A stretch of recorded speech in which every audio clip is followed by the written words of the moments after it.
What in the world is going on in the Naples real estate market? With all the trends of where things have been going, I would not have expected the data that just came out, but it's here and it's reality. So we're going to talk about that as well as what's going on in Lee County. So every single month we look at the overall real estate market here in Southwest Florida. We've been following these trends for many years now, and for all of those people who watch my YouTube channel on a regular basis, thank you. I really appreciate you watching and paying attention to what's going on here so that you can make the best decisions for yourself. And every single month we break down what's happening in Lee County, which is Fort Myers, Cape Coral, Estero, Bonita Springs, Lehigh Acres, and Collier County, which is primarily Naples, Marco Island, Golden Gate Estates.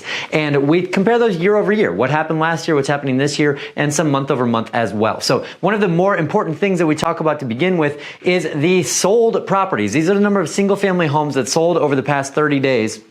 And this is actually, it's January data, but it just came out. So in Collier County, we had 335 single family properties that sold. That's up 21% over last year. So it's actually seen a lot more sales than we had this time last year. And in Lee County, that's at 812 homes that sold, which is up 2%. So more selling this year than they did last year, which is good because if you follow these videos, you know basically since 2021, it's been less and less year over year. So it's good to see those numbers on an uptrend.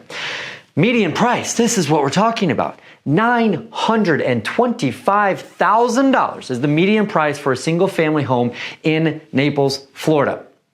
That's incredible. It's actually up 10% year over year. And if we look at this exact time last month, when we talked about the previous month, it was at $837,500. So we're almost up $90,000 in 1 month as a median price. That's pretty incredible given a lot of the headwinds that the market has been facing.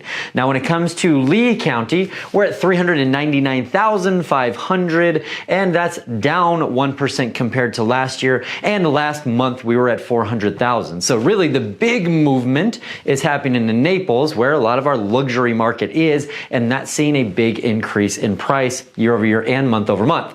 Days on market, we're at 62 days on market in Collier County. That's flatline, that's even, 0% increase or decrease compared to last year. And then 53 days on market in Lee County, which is down 4%. So here we're seeing we're not drastically growing the days on market like we have been. And so to see it come down a little bit in Lee County and hold steady year over year in Naples is a really good thing for the market.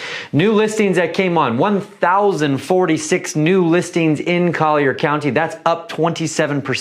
So that is huge. There's a lot of additional listings that are coming on the market. And then 2,878 in Lee County, which is up 31%. So we're looking at 27% increase in listings in Collier and 31% in Lee County. And so we have to really take things into consideration, like how are the supply and demand that far out when we're having the price increase substantially in Collier County, yet the number of listings are up so significantly. It's very interesting that that's happening. Now, when it comes to the pending inventory, we have 509 in Collier County, which is down 16%. So that tells us that maybe here in the future, we will be a little bit slower on the sales side. And then 1,356 pending in Lee County, which is down 18%. So they're about down this similar percentage. Month supply, this is going to tell us, are we in buyer's market territory or are we in seller's market territory? In Collier County, we're looking at 9.9 months worth of inventory given the current pace of sales, and that is up 39%. Year over year. Very significant, and that is moving drastically into the buyer's territory.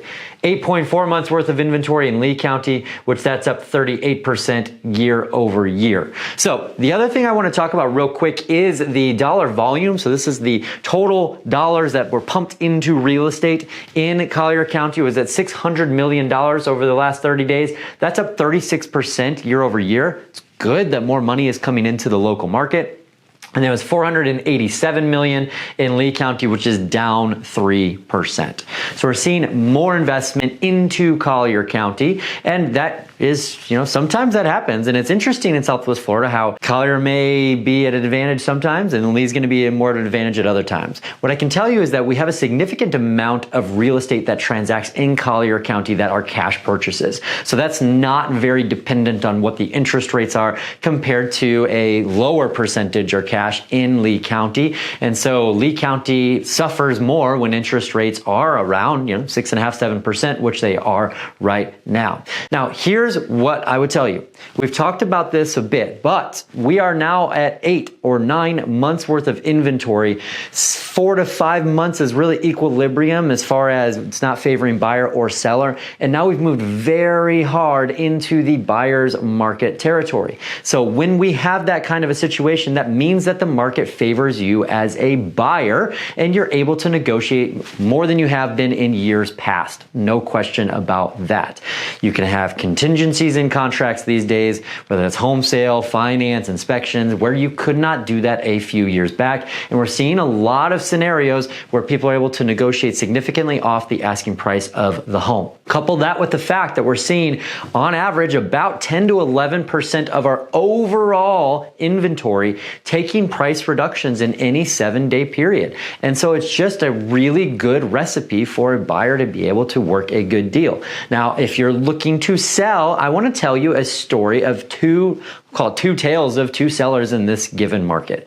We've had, a listing that came on the market with very minimal activity, but it was priced sort of at the higher end, but seller was adamant that that's where they needed to be. And then we had a beautifully remodeled property that the seller listened and put it at a price where it ought to be. And that one had over 17 showings within 2 days and multiple offers. And so we have, I'll call it unrealistic seller versus realistic seller looking to do the right thing. And here's what we can say. The realistic seller doesn't have to deal with days on market growing significantly. And that person had multiple offers to be able to evaluate. And so it's very important because that person was going to get more for their home at the end of the day than somebody who attempts to price it too high for the given market circumstances. And so I tell you this story not to say that one person's necessarily wrong or what to do, but to say that there are a lot of active buyers out there who are looking given the right set of circumstances. And so the sellers who are being realistic are the ones who are winning in this current market. And so if you have any questions about the current market, me and my team would be happy to help you. Feel free to reach out below. And as always, please make sure to like the video, subscribe to the channel, and have a blessed day. Thanks so much.